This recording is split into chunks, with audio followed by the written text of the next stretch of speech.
You ready? Yeah, pull that cord up. Okay, good. Okay. So I need your first and last name. Okay, my first name is Bill Meeks. My last name is Meeks. How do you spell your last name? That ought to work pretty good. M-E-E-K-S. M-E-E-K-S. Okay, good. How long you been a coach, sir? Well, of course, I've been coaching in school administration since 1951. I've retired from public schools in 1985, and since that time, I've worked off and on in the private schools full-time for about the first 5 years, and then since then, just a little part-time work. And I work part-time here. I don't do anything full-time. Why you could be on the golf course enjoying life? Why are you here? Well, you know, everybody has their own druthers. I do some things that are personal. I go to the fitness center here and I play racquetball and work out 4 or 5 times a week, and then of course I do this. But some folks get their druthers off golf or whatever, but I get mine off racquetball and coaching. I like to work with young people, and I've spent a lifetime doing that. And then we live in the country. When I retired some 8 or 9 years ago, then we moved to the country, and I've got 10 acres that I look after and pick up pecans or whatever and work with the garden. And that's what I enjoy doing, and so I also enjoy doing this. That's great. You've been around a long time. You've seen a lot of coaches. How do they compare, or how does Coach Bradley compare to all the coaches you've ever seen? Well, he does some things that are very, very unique. And of course, I'm sure there are other people, other places that do these things. But he has a certain number of things that he does that he's very, very specific on, and he repeats these things.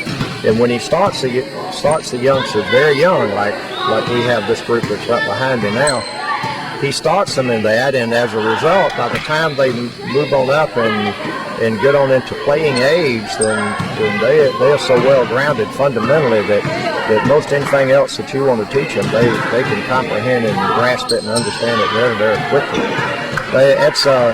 It's an unusually good program. I was telling someone today, I believe in his program that he's the best that I've seen.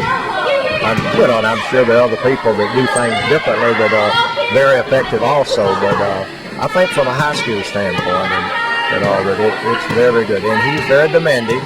He's certain things he requires that they do, and if they don't do this, then they don't play, and as a result, they don't produce. But by bringing them up through the program, and I think without question that's the most valuable asset that he has, keeping them in that program and doing those things. And he has taken the entire game of basketball and he's broken it down into some very minute skill areas, and then he has drills that cover these skill areas.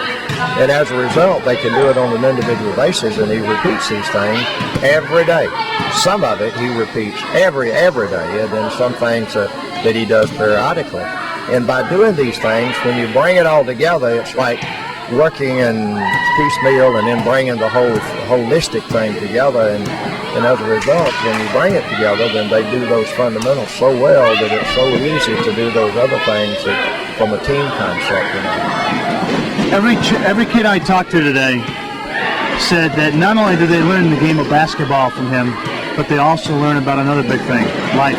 Well, you can't very well teach. You can't teach anything effectively without teaching aspects of life. I mean, it doesn't, whether it's academically in the classroom or whether it's athletically in the gym or on the field.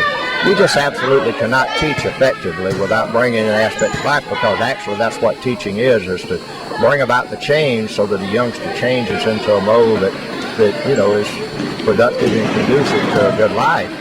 But you're exactly right, and he does. And in his teaching of the skills of basketball, and in the fundamentals of basketball, and in the team concept of basketball, he brings in those aspects how they do relate to life, and that's without question the key to a success. Any time that you teach, you have to do that. Bill, you've seen a lot of kids come in, graduate, and go on to many careers. Isn't it amazing how a lot of people, they get caught up in when they're younger years, they're in high school and they compete and they want to be the best, and you get the parents who are cheering them on all the time, and they feel like somebody, and then they graduate. Well, if the program is right, and everything is in perspective like it should be. Those skills that they learn and those lessons that they learn, that when they get on beyond that point, in some aspect they're going to compete, or they're going to continue to do those things that are productive for them. Because, you know, life does not end when you graduate from high school. Of course, some of them think that that's when it begins, but it's just a continuation. Change is a natural thing. And when you go